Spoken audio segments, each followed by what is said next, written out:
ادع إلى سبيل ربك بالحكمة والموعظة الحسنة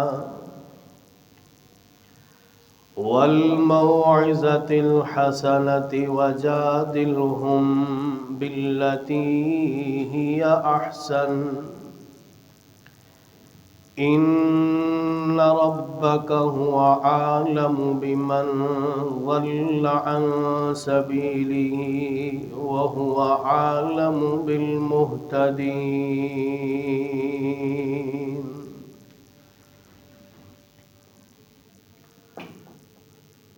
اللہ علیم بذات الصدور الحی القیوم ذو الجلال والاکرام کی حمد و ستائش کے بعد درود و سلام سید القونین آمینہ کے لال بہکر حسن و جمال امام الانبیاء جناب محمد مصطفیٰ صلی اللہ علیہ وآلہ وسلم جی کی ذات اقدس روضہ اطہر اور قبر انور پر معزز برادران اسلام، آج کے اس خطبہ جمعۃ المبارک میں جو عنوان آپ احباب کی خدمت میں گوش گزار کرنے کا ارادہ رکھتا ہوں، بے عمل اور بد عمل کو دیکھ کر برا بلا نہ کہو۔ اللہ تعالی مجھے حق اور سچ بیان کرنے کی توفیق عطا فرمائے اور ہم سب کو اس پر عمل کرنے کی توفیق عطا فرمائے۔ برادران اسلام، معاشرے کے اندر انسان کسی نہ کسی گناہ میں مبتلا ہوتا ہے اور کوئی انسان کسی نہ کسی وقت کسی نیکی میں مبتلا ہوتا ہے۔ اگر کوئی انسان کسی انسان کو برائی میں دیکھے، بد کرداری میں دیکھے، تو دیکھ کر کسی انسان کو اس پر نہ خوشی کا اظہار کرنا چاہیے، نہ اس کی کردار کشی کرنی چاہیے، نہ لعن طعن کرنی چاہیے اور نہ بد کردار اور نہ گالیاں دینی چاہیے،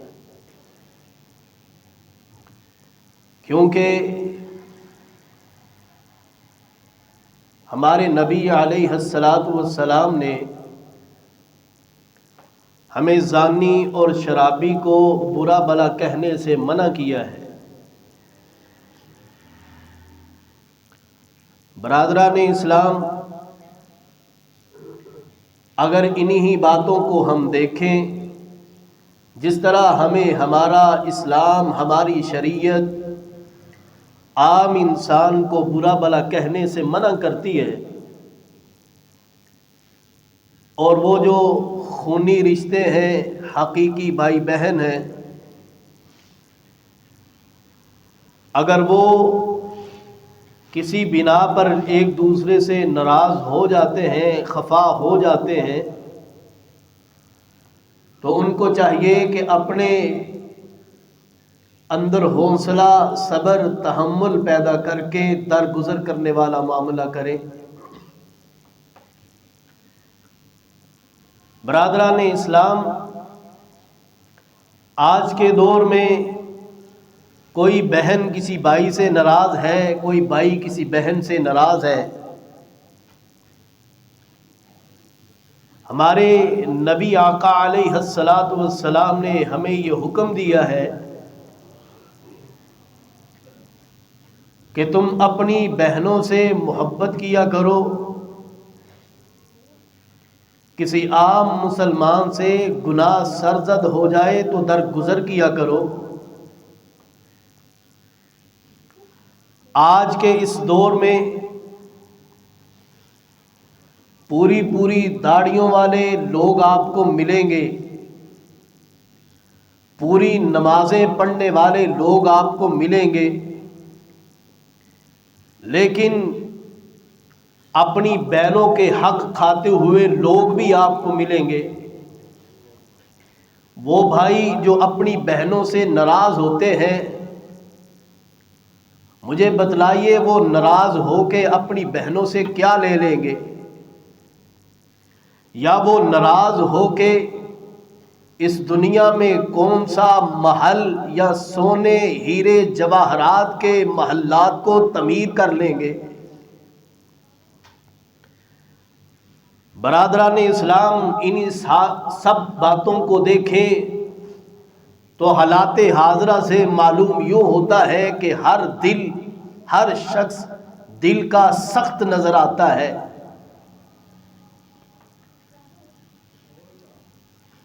میں اسی اصلاح میں آپ کے سامنے ایک بات رکھنا چاہتا ہوں۔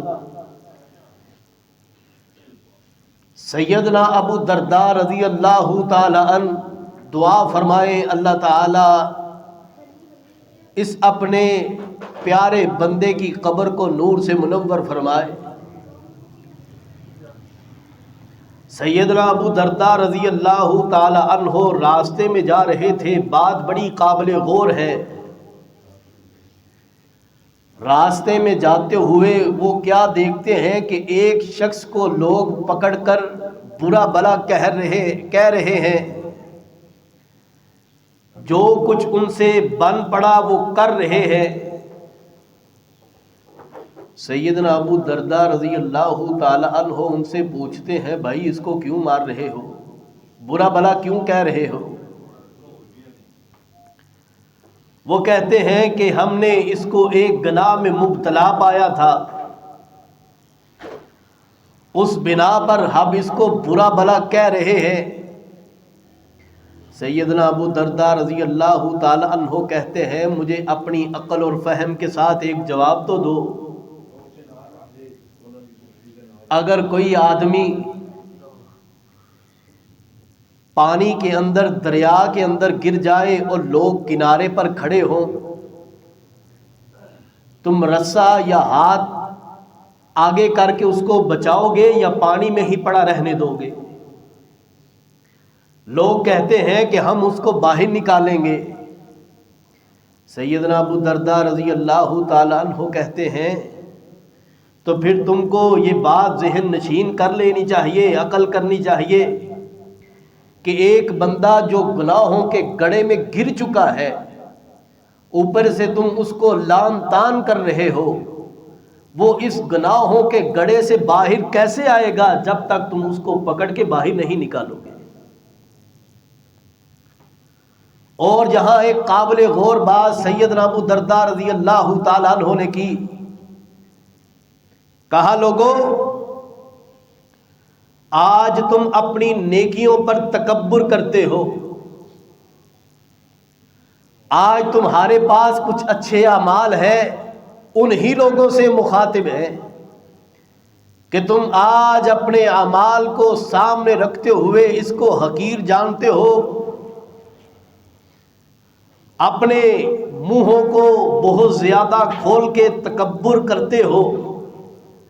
مجھے بتلاؤ تمہیں چاہیے تو یہ تھا کہ تم یہاں رب کا شکر ادا کرتے۔ آج جس گناہ کے چھینٹے اس آدمی کے اوپر پڑے ہیں، کہیں ایسا نہ ہو کہ تم بھی اس گناہ میں مبتلا ہو جاؤ۔ جو چھینٹے اس پر پڑے ہیں وہ تم پر بھی آ سکتے تھے، جس گناہ میں یہ مبتلا ہوا ہے تم بھی ہو سکتے تھے۔ اور تمہیں اللہ کا شکریہ ادا کرنا چاہیے کہ اللہ نے تمہیں اس گناہ سے محفوظ رکھا ہے۔ اور شکریہ ادا کرنے کا ایک موقع اور یہ ہے کہ تم اپنے رب سے اس کے لیے دعا کرتے کہ اے اللہ اس کے دل کو اس گناہ سے پھیر دے، اے میرے اللہ اس کو نمازی بنا دے۔ یہ شکر کا بہترین طریقہ تھا۔ اور ہم نے اس واقعے سے کیا سمجھا، کیا سبق حاصل کیا؟ کہ کسی کو گناہ کرتے ہوئے دیکھو تو برا بھلا نہ کہو، بلکہ تنہائی میں اس کو سمجھانے کی کوشش کرو، درگزر والا معاملہ کرو، اس کی آپ بہترین طریقے سے اصلاح کرو، جو قرآن کہہ رہا ہے ادعو الی سبیل ربک بالحکمت والموعظۃ الحسنہ، کہ جب تم کسی کو اللہ کے راستے کی طرف بلاؤ اچھے اور احسن انداز کے ساتھ اس کو واضح نصیحت کرو. یہ نہیں ہے کہ ایک ہاتھ میں تلوار پکڑی ہوئی ہو اور دوسرے ہاتھ میں اس کا گلا ہو اور تم کاٹنے کے لیے دوڑ رہے ہو. بخاری کی حدیث سنیے، نبی رحمت صلی اللہ علیہ وآلہ وسلم کے پاس ایک گناہگار آدمی آیا، گناہ سرزد ہوا. اللہ کے رسول نے اس کو سزا دی. سزا دینے کے بعد پاس میں ایک صحابی بیٹھے ہوئے تھے. وہ اس گناہگار آدمی کے متعلق کہتا ہے اخزاہ اللہ، اللہ تعالیٰ تجھے رسوا کرے، ہلاک کرے، برباد کرے. رسول کائنات صلی اللہ علیہ وآلہ وسلم نے جب اس کے یہ الفاظ سنے تو آپ فرمانے لگے لا تکونوا عون الشیطان علی اخیکم، تم اپنے بھائی کے خلاف شیطان کی مدد کیوں کرتے ہو؟ شیطان تو چاہتا ہی یہ ہے کہ تم اپنے بھائی کو برا بھلا کہو. تم اپنے بھائی کو برا بھلا کیوں کہتے ہو؟ تم اپنے بھائی کو اچھے الفاظ کے ساتھ اس کو واعظ و نصیحت کرو، اس کو بیان کرو، اس کو اپنے قریب کرو تاکہ شیطان کے منہ میں بھی راکھ چلی جائے اور وہ تباہ و برباد ہوتا ہوا یہاں سے نکل جائے.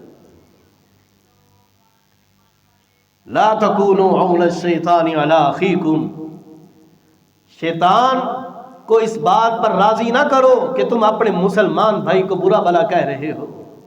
کیوں؟ اللہ کے رسول فرماتے ہیں کہ میں نے اس کو اس کے گناہ کے متعلق سزا دے دی ہے، اور جب جس گناہ کی سزا مل جائے پھر بعد میں اس کو برا بھلا نہیں کہنا چاہیے. اس سے پہلے کہ رسول اکرم صلی اللہ علیہ وآلہ وسلم فرمانے لگے تم اس کو برا بھلا کہتے ہو، اس کے گناہ کی وجہ سے اس پر لان تان کرتے ہو، تمہیں تو چاہیے یہ تھا کہ تم اس کے لیے دعا کرتے. اے اللہ کے رسول ہم کیا کہتے؟ فرمایا تم اس کے لیے کہتے اللہم اغفر لہ وارحمہ، اے میرے اللہ تو اس کو معاف کر دے اور اس پر رحم فرما. یہ ہمارے نبی کی تعلیمات ہیں. لیکن ہم جب معاشرے کو دیکھتے ہیں تو معاشرہ اس وقت تک صبر نہیں کرتا جس کو گناہ کی دلدل میں پھنسے ہوئے دیکھتا ہے، اتنا رسوا کر دیتا ہے کہ وہ بیچارہ یہ سوچنے پر مجبور ہو جاتا ہے کہ پتہ نہیں اب میرے اس گناہ کی معافی ہے بھی یا نہیں. وہ مرنے کے لیے اپنے مقام کو تلاش کرتا ہے، اور یہاں اللہ کے رسول فرما رہے ہیں تم اس کے لیے دعا کرو اور شیطان کی اس کے معاملے کے اوپر مدد نہ کرو. دوسری حدیث سنیے صحیح البخاری کی.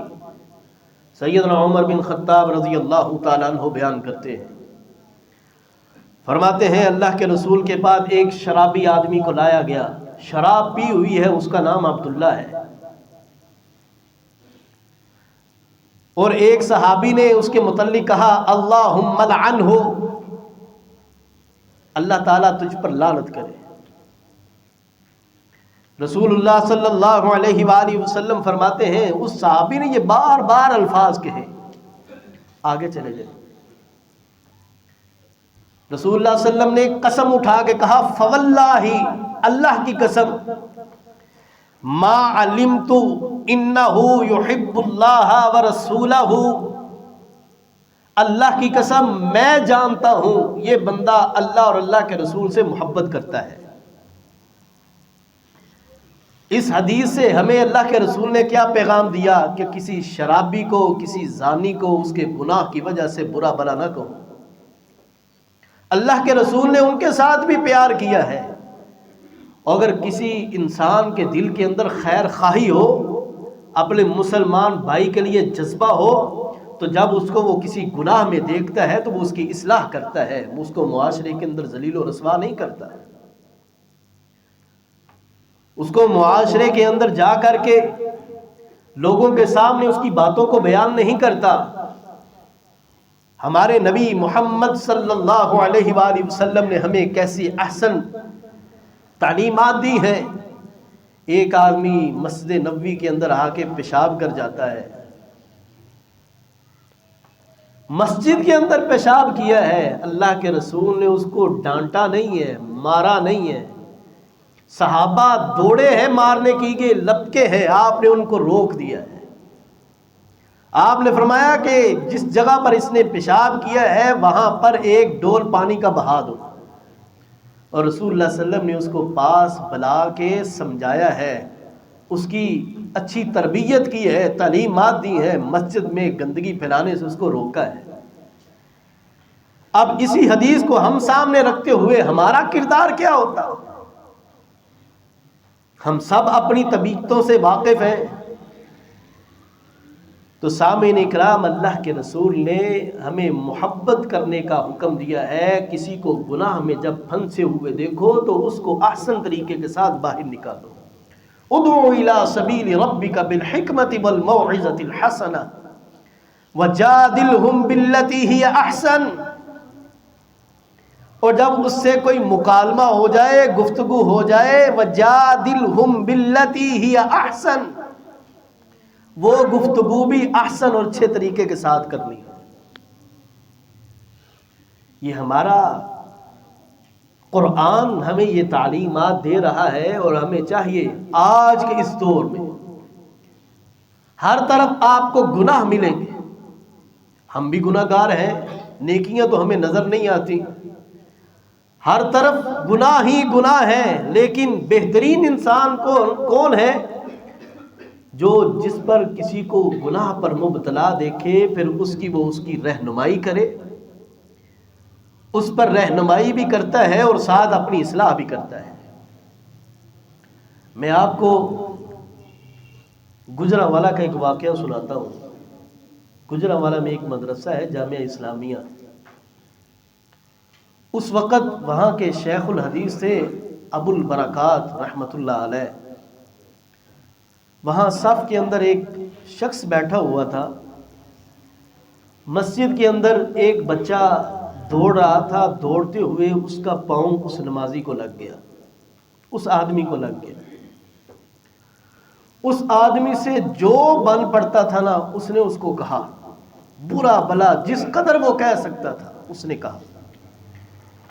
کچھ دیر کے بعد وہ شیخ محترم اپنی جگہ سے، اپنے مقام سے اٹھ کے اس کے پاس آئے، آ کے کہنے لگے، اے اللہ کے بندے، اس بچے کو پتہ نہیں چلا، اگر آپ کو کوئی اس بچے کی طرف سے تکلیف پہنچی ہے، میں اس کی طرف سے اپنے لیے بھی آپ سے معافی چاہتا ہوں اور اس کے لیے بھی معافی چاہتا ہوں. خیر، وہ بندہ بولتا بولتا مدرسے سے باہر نکل گیا. 3 دن تک اب وہ دل میں غصہ رکھے ہوئے ہے، مسجد میں نماز پڑھنے کے لیے نہیں آیا. 3 دن کے بعد شیخ ابو البرکات رحمۃ اللہ علیہ اس کے دروازے پر جاتے ہیں، جا کے دستخط دیتے ہیں. وہی بندہ باہر آتا ہے.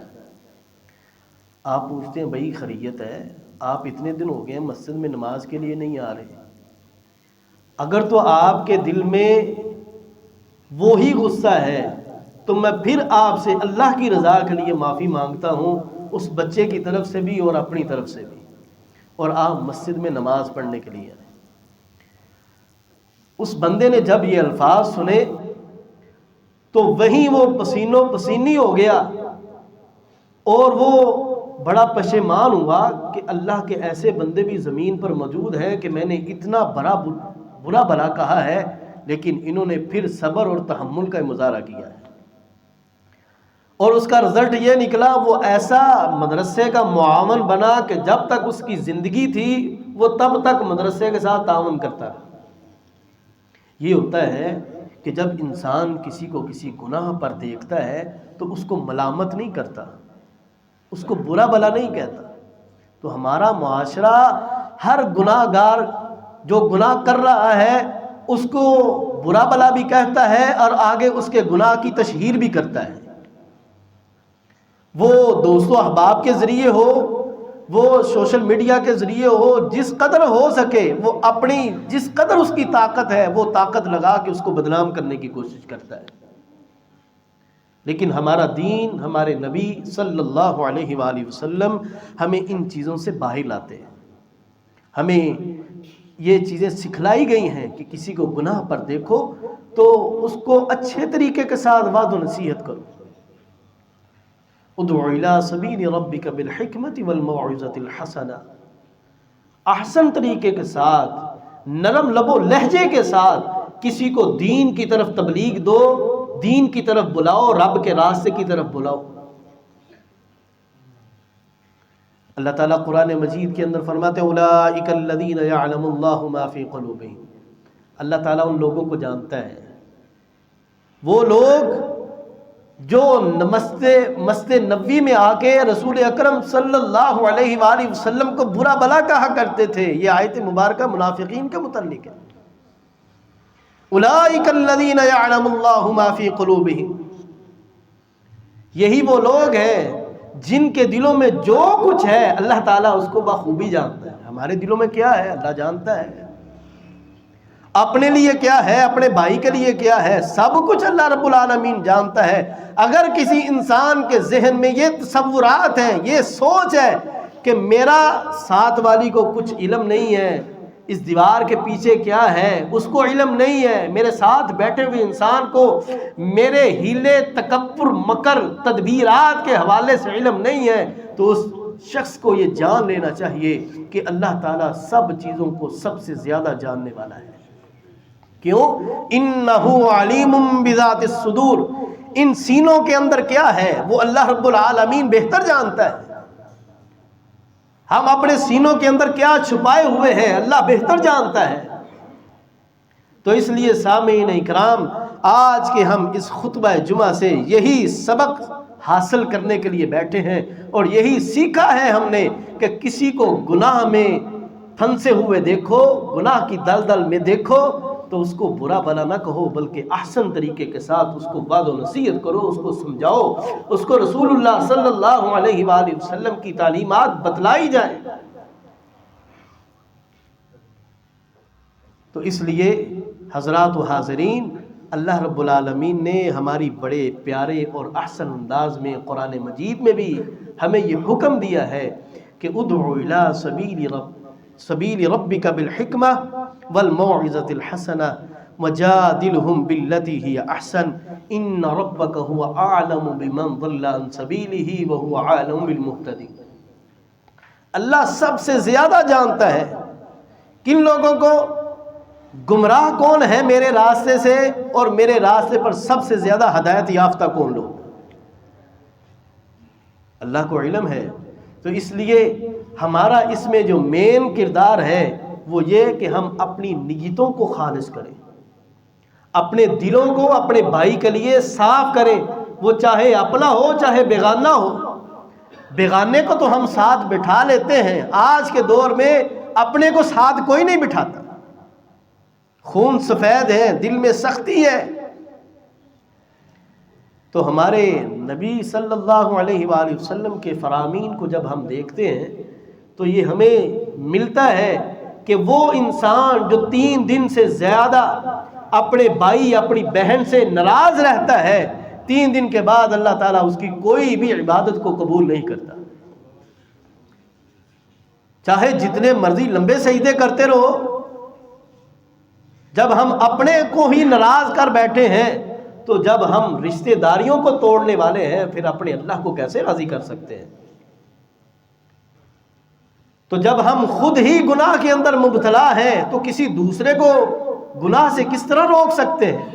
تو اس لیے ہمیں یہ جو حکم دیا گیا ہے کہ انسان یہ جو برے عمل دیکھتا ہے، بد کردار لوگوں کو دیکھتا ہے، کسی کو زنا کی حالت میں دیکھتا ہے، شراب کی حالت میں دیکھتا ہے، تو ہمیں رسول اللہ صلی اللہ علیہ وآلہ وسلم کے فرامین کو سامنے رکھتے ہوئے ان سے بھی محبت کرنی چاہیے، بلکہ ان کو قریب کریں گے تو وہ گناہوں سے باز آئیں گے. اگر کوئی بے نماز ہے اس کو اپنے ساتھ نماز کے لیے لاؤ. یہ نہیں ہے کہ جو مسجد میں نماز کے لیے آ رہا ہے آپ اس کو برا بھلا کہہ کے باہر نکال دیں.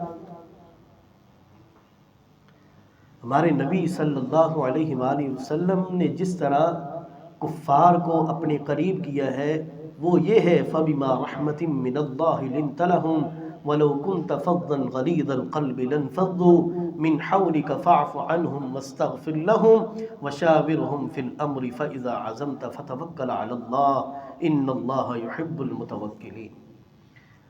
اللہ نے اپنے نبی کی زبان پر نرمی رکھی تھی، اس نرمی کی وجہ سے جو آپ کو استغفر اللہ معاذ اللہ کاہن مجنون جادوگر کہا کرتے تھے، وہی آپ سے قرآن بھی سنتے تھے، آپ کا کلام بھی سنتے تھے، اور سن کر آپ پر فوراً ایمان لے آیا کرتے تھے۔ یہ صرف نرم گفتگو، نرم قول و اقرار ہے جس کی وجہ سے اللہ تعالیٰ نے اسلام کا غلبہ پوری دنیا پر غالب رکھا ہے۔ آج بھی اگر کوئی نہیں تسلیم کرتا وہ اس کی اپنی مرضی ہے، اسلام آج بھی غالب ہے۔ کمزوری ہمارے اندر ہے کہ ہم اسلام کو کمزور سمجھتے ہیں، مسلمانوں کو کمزور سمجھتے ہیں۔ مسلمان بکاؤ نہ ہو تو آج دنیا پر یہ راج کرتا۔ ہم اپنے چند ٹکوں پر تو اپنا ایمان بیچ دیتے ہیں۔ تو اس لیے سامعین کرام وہ ایک الگ موضوع ہے، بات صرف ہم نے یہی سمجھی ہے۔ آج کے خطبہ جمعہ کے اندر سال کا اختتام ہے، 2025 ختم ہو رہا ہے، اور اس میں ہم نے، کیونکہ ہمارا ہجری سال تو ہے لیکن ہمارے جتنے کاروباری لین دین ہیں، ہمارے معاملات ہیں، وہ عیسوی حساب سے چلتے ہیں، جس کو 525 عیسوی میں ایجاد کیا گیا تھا۔ تو اس لیے سامعین اکرام زندگی میں ایک اور اینٹ ختم ہو چکی ہے، دوبارہ حیات سے ایک اور اینٹ گر چکی ہے۔ زندگی اپنے اختتام کی طرف جا رہی ہے۔ یہ نہ سمجھیں کہ ایک نیا سال آ رہا ہے، ہماری زندگی کا ایک سال بڑھ رہا ہے، بلکہ کم ہو رہا ہے۔ جیسے جیسے آپ آگے جا رہے ہیں آپ کی زندگی اختتام کی طرف جا رہی ہے۔ تو اس لیے اللہ رب العالمین ہمیں ان اعمال کو اپنی زندگی کے اندر اپلائی کرنے کی توفیق عطا فرمائے، جس کو ہم گناہ کے اندر دیکھیں اللہ تعالی ہمیں یہ توفیق اور یہ ہمت دے کہ ہم اس کی اصلاح کریں۔ ہر انسان کو دائی ہونا چاہیے، ہر انسان کو چلتا پھرتا ایک درس ہونا چاہیے جو لوگوں کو وہ دے۔ یہ نہیں ہے کہ آپ کسی عالم کا انتظار کریں، آپ کسی عالم کے منتظر ہوں کہ وہ آئے اور آپ کو وعظ و نصیحت کرے گا تو تب آپ کسی گناہ کو چھوڑیں گے۔ ہر مسلمان کو، ہر انسان کو، ہر باشعور انسان کو چلتا پھرتا ایک دین کا دائی ہونا چاہیے، اور اس کو یہ علم ہونا چاہیے کہ میرا اس معاشرے کے اندر کیا کردار ہے۔ ہر انسان کو اپنا کچھ نہ کچھ حصہ اس معاشرے کے اندر ضرور ادا کرنا چاہیے۔ اللہ تعالی ہمیں عمل کرنے کی توفیق عطا فرمائے، اور اس معاشرے کے اندر رہتے ہوئے ہمیں اپنے اصول اور اپنے ضوابط کو سمجھ کر اس پر عمل پیرا رہنے کی توفیق عطا فرمائے۔ اور اللہ تعالیٰ جب تک ہماری زندگی ہے ہمیں قرآن و حدیث کو سمجھنے کی توفیق عطا فرمائے، یہی ہمارے لیے سب سے بڑا اور بہترین راستہ ہے۔ اللہ ہم اس راستے کو اپنانے کی توفیق عطا فرمائے۔ اقول قولی ھذا واستغفر اللہ لی ولکم ولسائر المسلمین وآخر دعوانا ان الحمد للہ رب العالمین۔